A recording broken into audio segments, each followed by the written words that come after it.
Assalamu alaikum. Very good morning to you all, dear students.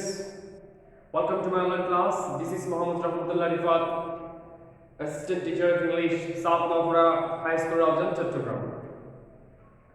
Today, I am going to discuss on completing sentence. The class is for class 10 students. Completing sentence. Completing sentence. আমরা গত ক্লাসে আলোচনা করেছিলাম। আজকে গত ক্লাসে আমি completing sentence জিনিসটা কি, কমপ্লিটিং সেন্টেন্সের ডেফিনেশন অফ কমপ্লিটিং সেন্টেন্স এবং কয়েকটা কমপ্লিটিং সেন্টেন্সের রুলস এবং এক্সাম্পল আলোচনা করেছিলাম। আজকে কমপ্লিটিং সেন্টেন্সের বাকি কিছু রুলস নিয়ে আলোচনা করব উইথ এক্সাম্পল। তার আগে আমি আবার একটু কমপ্লিটিং সেন্টেন্স জিনিসটা কি ওইটা নিয়ে একটু আলোচনা করি, তারপর আমরা স্ট্রাকচার এবং এক্সাম্পলে দিকে চলে যাব। কমপ্লিটিং সেন্টেন্স জিনিসটা কি? কমপ্লিটিং সেন্টেন্স হচ্ছে একটা সেন্টেন্সের এক অংশ খালি থাকে, অপর অংশ কি থাকে? ইনকমপ্লিট থাকে। ইনকমপ্লিট সেন্টেন্সকে কমপ্লিট করব কি দিয়ে? কোন একটা ফ্রেজ, ওয়ার্ডস, অর্থপূর্ণ ফ্রেজ বা ওয়ার্ডস দিয়ে আমরা কি করব? ইনকমপ্লিট সেন্টেন্সকে কমপ্লিট করব। এটার নাম হচ্ছে কমপ্লিটিং সেন্টেন্স। কমপ্লিটিং সেন্টেন্স আজকে আমি কিছু রুলস লিখেছি, সেগুলো একটু দেখো। প্রথমে লিখেছি until or till. Until or till. Until মানে টিল মানে কি? যতক্ষণ আর ততক্ষণ, যতক্ষণ পর্যন্ত, ততক্ষণ না আসা পর্যন্ত, ঠিক আছে? এই রূপ অর্থে টিল অর আনটিল কি হয়? ব্যবহৃত হয়। এক্সাম্পল দেখো, জাস্ট ওয়েট, অপেক্ষা করো, টিল, ততক্ষণ, ঠিক আছে? আরেকটা হচ্ছে টিল এবং আনটিল যুক্ত সেন্টেন্স যদি থাকে, এর পরের অংশ সবসময় কি হবে? অ্যাফার্মেটিভ হবে। কি হবে? অ্যাফার্মেটিভ। টিল এবং আনটিল যুক্ত সেন্টেন্সের পরের অংশ কি হবে স্যার? অ্যাফার্মেটিভ হবে। আর টিল এবং আনটিল যুক্ত সেন্টেন্সের পূর্বের অংশটা যদি ফার্স্ট টেন্স থাকে, তাহলে টিল এবং আনটিলের পরবর্তী অংশ কি হবে? টিলের পরবর্তী অংশটি কি হবে? ফার্স্ট টেন্স করতে হবে। একটু দেখো, জাস্ট ওয়েট, অপেক্ষা করো, টিল, যেহেতু এটা প্রেজেন্ট টেন্স আছে এবং টিলের পরবর্তী অংশটা কি করতে হবে?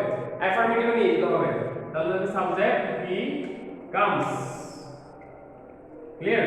জাস্ট ওয়েটেড, পাস্ট টেন্স, ইটেন্স, পাস্ট টেন্স। উই ওয়েটেড, আমরা অপেক্ষা করেছিলাম, আমরা অপেক্ষা করেছি। We waited, past tense, till the train, অর্থপূর্ণ মিনিংফুল সেন্টেন্স কি লিখতে হবে? the train came কেন সেখানে? যেহেতু টিলের পূর্ববর্তী সেন্টেন্স অংশটা কি? ফার্স্ট টেন্স, সেহেতু আমরা কি দিলাম? ফার্স্ট টেন্স দিলাম। আশা করি তোমরা বুঝতে পেরেছো। পরের অংশ দেখো, লেস্ট। লেস্ট দ্বারা যদি কোনো লেস্ট দ্বারা যদি সেন্টেন্স থাকে, ইনকমপ্লিট সেন্টেন্সকে কমপ্লিট করার সময় সবসময় লেস্টের পরে সাবজেক্ট দিতে হবে। লেস্টের পরে কি দিতে হবে? সাবজেক্ট হচ্ছে ইউ। সাবজেক্ট কি? সেকেন্ড পারসন ইউ, এবং সেকেন্ড পারসনের পরে সবসময় কি দিতে হবে? শুড। ইউ শুড, ঠিক আছে? লেস্ট দ্বারা যুক্ত সেন্টেন্স কে ইনকমপ্লিট সেন্টেন্সকে কমপ্লিট করার সময় সবসময় শুডের ব্যবহার করতে হবে। সাবজেক্টের পর কি দিতে হবে স্যার? শুডের দিতে হবে। যেমন দেখো, ওয়ার্ক ফাস্ট লেস্ট, কি হচ্ছে এখানে সেন্টেন্সে? লেস্ট, তাহলে আমরা কি দিব? Sentence subject you. লেস্ট যদি হবে তাহলে কি দিব? শুড।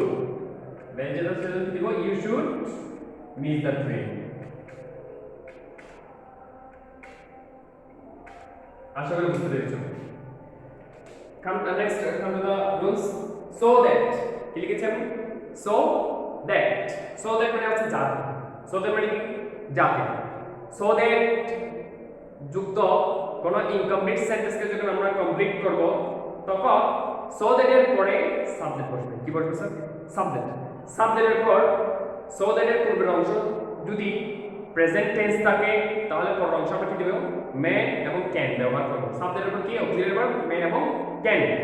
আর so that এর পূর্ববর্তী অংশ ইনকমপ্লিট সেন্টেন্সে যদি ফার্স্ট টেন্স থাকে, তাহলে so that এর পরে আমরা অক্সিলারি ভার্ব, so that এর পর সাবজেক্ট, তারপর অক্সিলারি ভার্ব মাইট এবং কুড।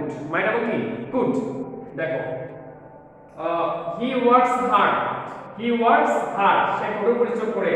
so that, যাতে, কি আছে স্যার এখানে? so that, এবং so that এর পূর্ববর্তী অংশে কি আছে প্রেজেন্ট টেন্স আছে কোন টেন্স প্রেজেন্ট টেন্স যেহেতু প্রেজেন্ট টেন্স আছে তাহলে আমরা সো দ্যাট এর পরে সাবজেক্ট দিব এবং ক্যান অথবা মে এর ব্যবহার ক্যান অথবা কিসের ব্যবহার মে এর ব্যবহার তাহলে হি ওয়ার্কস হার্ড সে কঠোর পরিশ্রম করে সো দ্যাট যাতে হি ক্যান গেট জিপিএ 5 যাতে সে কি পায় জিপিএ 5 পায় সেজন্য সে কি করে কঠোর পরিশ্রম করে ঠিক আছে ওকে we so that আমরা খাই যাতে we কেন দিতে পারো অথবা মেও দিতে পারো ঠিক আছে we may live তাহলে এখানে যেহেতু so that এর পূর্ববর্তী অংশ যেহেতু প্রেজেন্ট টেন্স সেহেতু আমরা সাবজেক্টের উপর দিছি may দিছি can দিছি যদি so that এর পূর্ববর্তী অংশ যদি ফার্স্ট টেন্স থাকতো তাহলে আমরা এখানে সাবজেক্টের উপর দিতাম could